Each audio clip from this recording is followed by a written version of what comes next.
Hi, this is Darren Bloomquist, Vice President at RealtyTrack. Today we're going to talk about the first quarter of 2014's foreclosure report.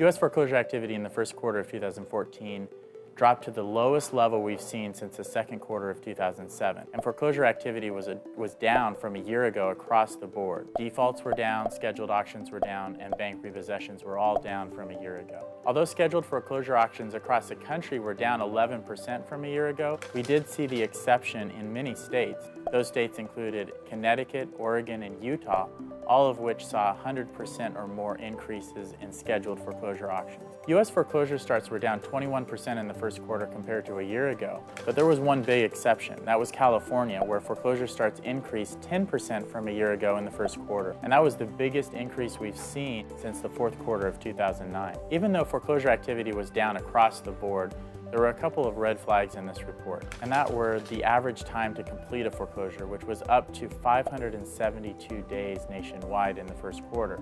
That's the longest we've ever seen that since we started tracking this back in the first quarter of 2007. Secondly, the average time to sell a property once it's been foreclosed increased fairly dramatically from a year ago.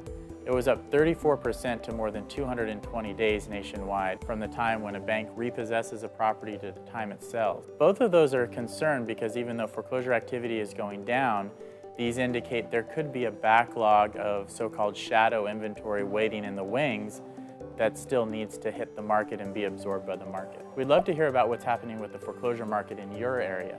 Let us know using the comment sections below. And we're actually standing here in front of a foreclosure property located in California. This property has actually been in foreclosure for 4 years. The first notice of default that started the foreclosure process was back in 2010, and it took 3 years before the bank finally got through the process and foreclosed on the property in January 2013. But it took an additional year before the homeowners were evicted.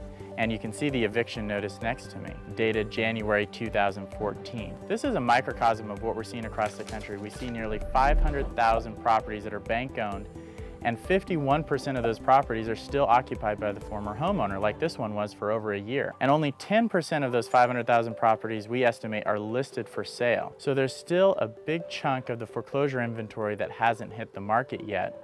And we think that's going to be a challenge for the market in 2014 when more properties like this one are finally moved to the market. This one isn't listed for sale yet, but the homeowners have been evicted, and so it will be listed in the next few months. Don't forget to like this video and also subscribe to our YouTube channel so you can receive weekly updates on the state of the real estate market. If you haven't already, check out our video from last week, where we explore the rising trends from international buyers. For custom reports on this real estate data or other real estate data from RealtyTrack, contact the number below or go to data.realtytrack.com.